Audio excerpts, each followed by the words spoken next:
mereka itu bukan negarawan. Mereka politikus. Tahu bedanya politikus sama negarawan?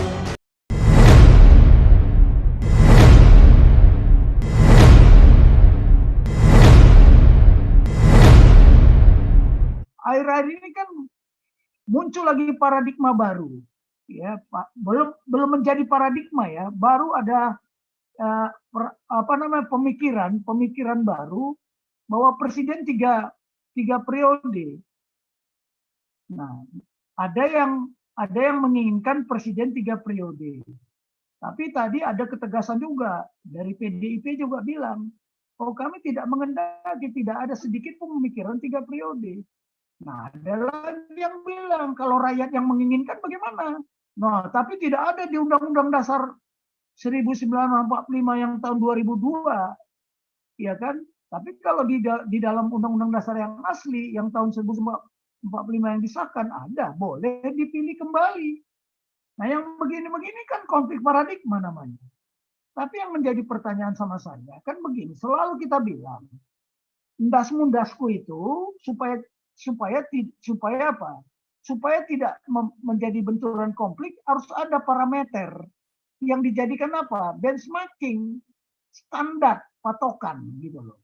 Nah, kita juga melihat, makanya sekarang di era globalisasi ini kita kan tidak bisa melihat hanya lingkup nasional saja. Di era di kawasan terjadi pergeseran paradigma.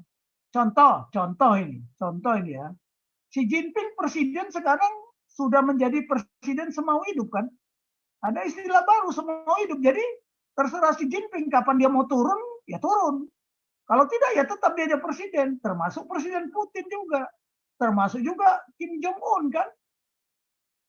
Nah, sekarang kita tinggal melihat, tapi ya itu tadi, konstitusi kita ini yang harus kita pegang sebagai paradigmanya. Lah, kalau paradigma konstitusi 2002 yang sudah diamandemen 4 kali itu mengendaki 2 kali saja dan periodenya 5 tahun, satu kali apa, ya itulah kita ikuti dulu. Tapi kalau ada amandemen, ya kita nggak bisa. Dan itu juga hasil amandemen kok.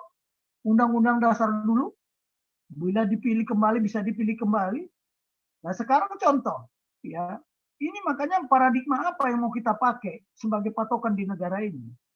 Benjamin Netanyahu berkali-kali juga dia jadi Perdana Menteri kan. Nah, cuman sekarang kalah. Sekarang ini ya kalau kita mau mengamati, ini terjadi pergeseran paradigma nanti di Timur Tengah.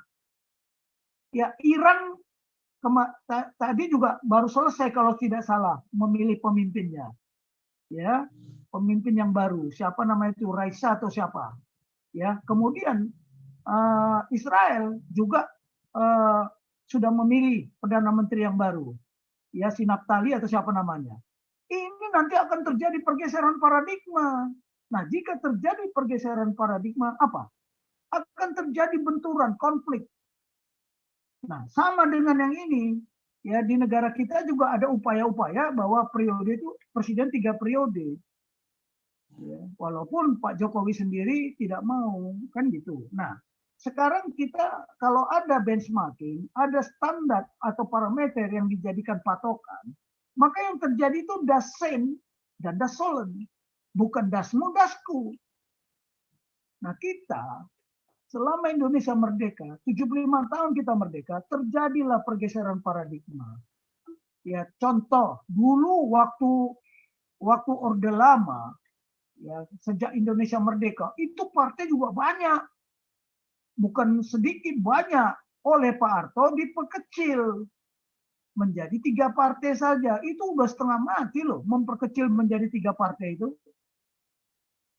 Sulit. Tetapi setelah reformasi, waduh, partai itu berjamur, pernah jadi 48 partai ya. Sekarang saya nggak tahu ada berapa jumlahnya juga. Nggak tahu saya, karena bermunculan partai baru. Itu Pak Amin Rais baru mendirikan partai baru, itu Partai Umat. Kemudian ada Partai Damai, ada orang Kristen membangun Partai Damai. Banyak sekali partai ya yang tidak jelas. Ada lagi Partai Gelora lagi sekarang, pecahan PKS. Karena apa? Yaitu tadi, mereka itu bukan negarawan. Mereka politikus. Tahu bedanya politikus sama negarawan? Politikus itu hanya memikirkan next election. Tapi kalau negarawan, dia memikir next generation. Ya terkait tadi Pak Indonesia Maju Makmur mengatakan jangan pilih lagi Jokowi kalau jangan pilih ikut-ikutan 3 periode. Iya, maunya kita begitu. Lihat ya kalau kepemimpinan negarawan yang dicontohkan oleh Nelson Mandela. Dia 1 periode, ketika mau dia semua rakyatnya minta dia 2 periode, tapi apa jawab dia? Apa jawab dia? Kalau saya masih memimpin lagi, kapan generasi muda ini memimpin? Kapan kalian memimpin? Dia menyontoh apa? Menyontoh Tuhan Yesus, ya kan? Kan ada pertanyaan dari muridnya, tapi saya nggak tahu di ayat berapa, karena saya cuma hanya pernah mendengar dan pernah membaca ya, karena saya tidak sekolah teologi ya kan? Ada murid yang bertanya kepada Tuhan Yesus, karena dia cuma 3,5 tahun kan, ditanya, ya, kenapa Tuhan mau meninggalkan kami? Lah Tuhan Yesus bilang apa? Kalau mengapa saya harus bersama-sama kalian selalu, kan gitu. Saya akan pergi, tapi akan saya tinggalkan penolong. Saya lupa itu Pak ayatnya, Pak Paul mungkin tahu lah. Bertanya, ya ada.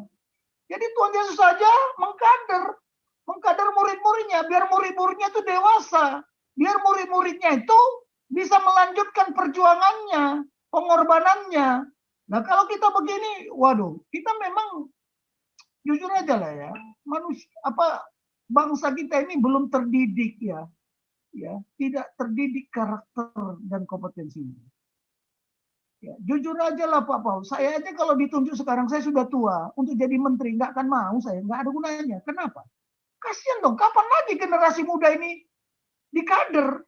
Makanya ya, Indonesia ini terlambat mengkader. Mulai dari presiden kita pertama, kedua, ketiga, keempat. Tapi yang terjadi apa? Konflik sesama mereka.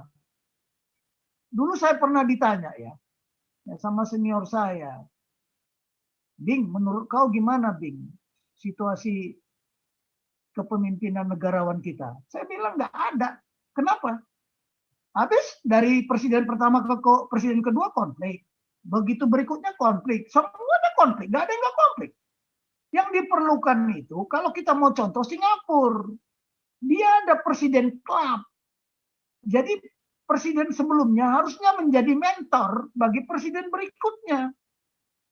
Nah, kalau kita nggak ada, makanya kepemimpinan negarawan itu adalah mereka yang selalu siap menjadi mentor, mementoring. Great act of leadership itu adalah mentoring, menjadi mentor. Loh, kalau kita ini tidak, kita mementoring anak bangsa ini supaya apa? Supaya bikin konflik, ikut benturan. Makanya coba lihat potret kita itu, potret kehidupan berbangsa. Sebenarnya ya kalau kita dari luar negeri, mereka itu ketawa melihat kita itu. Wah, Indonesia kerjanya berkelahi terus. Katanya punya Pancasila. Nah, ini yang harus kita jawab. Malu kita. Sebenarnya kita jujur aja lah. Nilai-nilai yang ada di Pancasila itu bersifat universal. Mana ada negara yang nggak bertuhan sih? Bukan negara yang bertuhan ya, tetapi mana negara ya tidak bangsanya yang tidak bertuhan. Ada memang yang tidak bertuhan ateis, tapi kan ada yang bertuhan. Itu nilai yang apa? Ada nggak kemanusiaan yang adil dan beradab? Hak ajani manusia dijunjung tinggi. Ada dong. Ada nggak persatuan? Nggak mungkin kalau nggak ada persatuan mereka nggak apa. Cuman bedanya di kita ini lebih mengutamakan musyawarah untuk mufakat. Kalau mereka voting dulu. Setelah voting ya mereka musyawarah juga. Ya, musyawarah juga. Jadi ya itulah semuanya sama.